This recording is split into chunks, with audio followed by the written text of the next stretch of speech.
লিটন দাস একেবারে নিখুঁতভাবে যত্ন করে বুঝিয়ে দিচ্ছেন, আর তার কথাগুলো খুব মনোযোগ দিয়ে শুনছেন সেই ব্যাটসম্যান। একবার কিংবা দুইবার নয়, লিটন দাস সেই ব্যাটসম্যানকে নিয়ে রীতিমতো যেন পড়েই থাকলেন। যত সময় ধরে সেই ব্যাটসম্যানের ভুল না শুধরায় তত সময় লিটন দাস কাজ করেছেন সেই ব্যাটসম্যানকে নিয়ে। একটা সময় তো কোচ নিজেও চলে এসেছেন। ব্যাটিংয়ে যাকে দেখছেন তিনি ফাস্ট বোলার খালেদ আহমেদ। তার ব্যাটিং নিয়ে কেন এত যত্ন?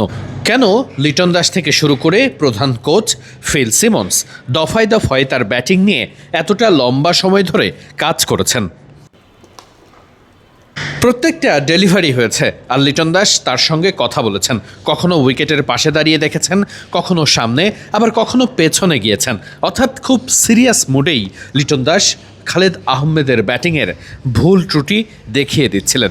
মূলত অস্ট্রেলিয়ার কন্ডিশনে বাংলাদেশ যখন সেখানে ম্যাচ খেলতে নামবে, খুব স্বাভাবিকভাবে শেষের দিকের পার্টনারশিপগুলোও খুব গুরুত্বপূর্ণ হয়ে ওঠে। বিশেষ করে লিটন দাস যখন বড় বড় পার্টনারশিপ করেছেন, তখন বেশিরভাগ সময়ই টেলের ব্যাটসম্যানদেরকেই সাথে নিয়ে পার্টনারশিপ গড়তে হয়েছে। সেই জায়গাটাতে একজন ব্যাটসম্যানকে সঙ্গ দেওয়ার জন্য যতটুকু ভালো ব্যাটিং দরকার, সেটা বাংলাদেশের টেলেন্ডাররা যাতে করতে পারেন, সে কারণেই খুব ভালো অনুশীলন করা খুব জরুরি। সেই স্বার্থেই খালেদ আহমেদকে নিয়ে এতটা সিরিয়াস টিম ম্যানেজমেন্ট। গত কয়েকদিনের আলাপে লিটন দাসকে নিয়ে কয়েকটি বিষয় খুব বেশি চর্চিত হচ্ছে। তার মধ্যে একটি হচ্ছে সাদা বলের ক্রিকেটের ওয়ানডে ফরম্যাটে লিটন দাসকে অধিনায়কত্ব দেওয়া। শেষ পর্যন্ত সেটি হবে কিনা সময়ের অপেক্ষা মাত্র। তবে একজন অধিনায়ক হতে গেলে বড় নেতা হওয়াটাও খুব জরুরি। লিটন দাসের মধ্যে সেই গুণাবলী আছে যথেষ্ট।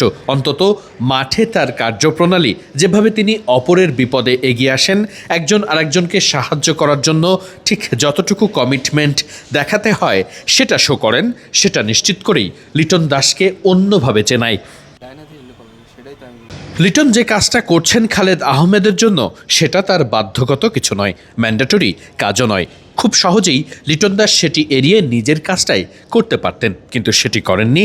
এগিয়ে এসেছেন, সতীর্থের ভুল ত্রুটি দেখিয়ে দিয়েছেন। যতটা সহজে তার ব্যাটিংটা সহজ করে তোলা যায় সেই চেষ্টা করেছেন। নিশ্চিত করেই লিটন দাস আর ফিল সিমন্সকে এভাবে পাশে পেয়ে খালেদ আহমেদের ব্যাটিং সেশনটা ভালো হবারই কথা, নিশ্চিত করেই উন্নতি হবারই কথা। সেই উন্নতি ধরে রেখে কঠোর পরিশ্রম করলেই খালেদ আহমেদও বড় পার্টনারশিপের বড় অংশ হতে পারবেন।